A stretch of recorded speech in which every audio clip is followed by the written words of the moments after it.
في ناس كده وجودهم في حياتنا شبه الغبار، ما بتحسش بيهم كل يوم، بس بعد فترة بتكتشف ان هم خنقوك، عطلوك، سحبوا منك طاقتك من غير ما تحس.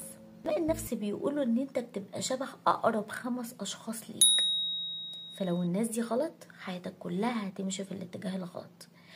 النهاردة هنتكلم بصراحة عن 5 أنواع من الناس لازم تبعد عنهم فورا،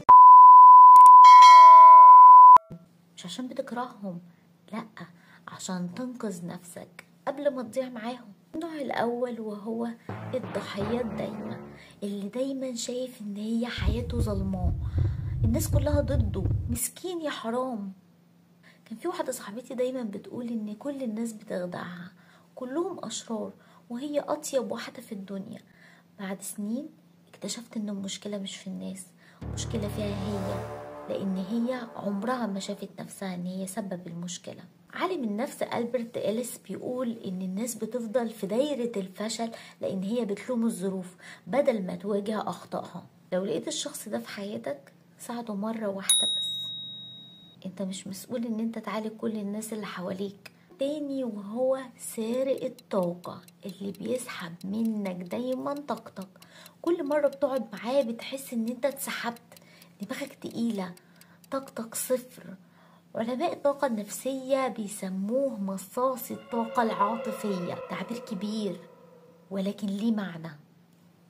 بيشتكوا دايما، بيضخموا كل حاجة سلبية، يخلوك بعد كل قعدة معاهم تحس ان الدنيا منتهى السواد. واحدة بنت بتحكي ان هي لما بدأت ان هي تقلل مكالمات مع واحدة صاحبتها دايما كانت بتشتكي، دلوقتي بقت تحس ان هي اهدى، بقت نفسيا وصحيا وعصبيا وكل حاجة بقت اهدى بكتير. النفس كارل يونغ بيقول ان كل ما بتتقرب من شخص مضطرب بتشعر زيه بالاضطراب حتى لو كنت متزن.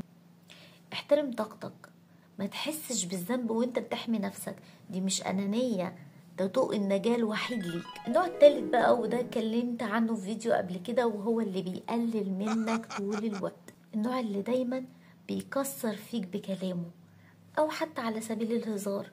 بيقولك هو انت شايف نفسك قوي، شايف نفسك بتفهم اكتر من الناس بقى. الكارثة ان انت بعد شوية بتصدق كلامه وبتفتكر ان كل الكلام اللي بيقوله عليك فعلا صح. حكاية شاب في بداية مشروعه ان صاحبه القريب منه جدا اللي كان بيعتبره اخوه كان دايما بيقوله مين هيشتري منك يا ابني، الدونتس ايه وبتاع ايه، محدش هيشتري منك الكلام ده، انت مش شايف المطاعم الفخمة جدا.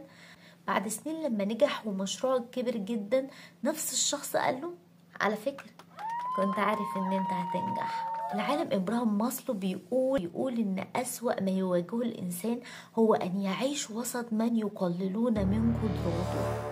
كل ما هتبقى وسط زحمة، الزحمة دي بتقلل من قدراتك، ده أسوأ حاجة هتواجهها في الدنيا كلها، ابعد فورا. النوع الرابع بقى وهو المنافق المبتسم، ده بقى اللي بيضحك في وشك ووراك بيطعنك، مش لازم يكون عدو، ممكن يكون زميلك، قريبك، او حتى اقرب صاحب ليك. المنافق مش دايما بيكذب، احيانا بيقول الحقيقة بس في الوقت اللي بيأذيك فيه اكتر. الفيلسوف افلاطون بيقول ان اخطر الناس من يلبسون وجهين في وقت واحد. وجهين ايه ده، احنا بنشوف 100 وجه. كنت بشتغل قبل كده مع مدير فقد ثقته في أقرب موظف ليه. أقرب موظف ليه ابن الشركة، ابن الشركة. ليه؟ لأنه اكتشف إن هو بينقل كلام بحجة إن هي طيبة. النصيحة هنا إن أنت تبتسم، لكن ما تفتحش قلبك لكل مبتسم، الثقة غالية، ما تديهاش لحد بسهولة. النوع الخامس بقى وهو اللي مش عايزك تتغير، ده الشخص اللي بيخاف ان انت تكبر لان نجاحك بيكشف فشله. بيقولك ليه تعمل كده، مش وقته، هتتعب نفسك ليه. بنت بدأت ان هي تتعلم لغة جديدة، فصاحبتها قالت لها هو انت فاضية يا بنتي، ما تركزي في شغلك شوية. بعد سنة البنت جات لها منحة بره، اما بقى صاحبتها فلسه بتشتكي من الروتين. شايفين الفرق؟ لو حد بيخاف من تطورك ما تحاولش ان انت تشرح له، بس امشي وانت واثق، خليه يتفرج. في النهاية الحياة مش سباق عدد العلاقات، الحياة سباق جودة العلاقات.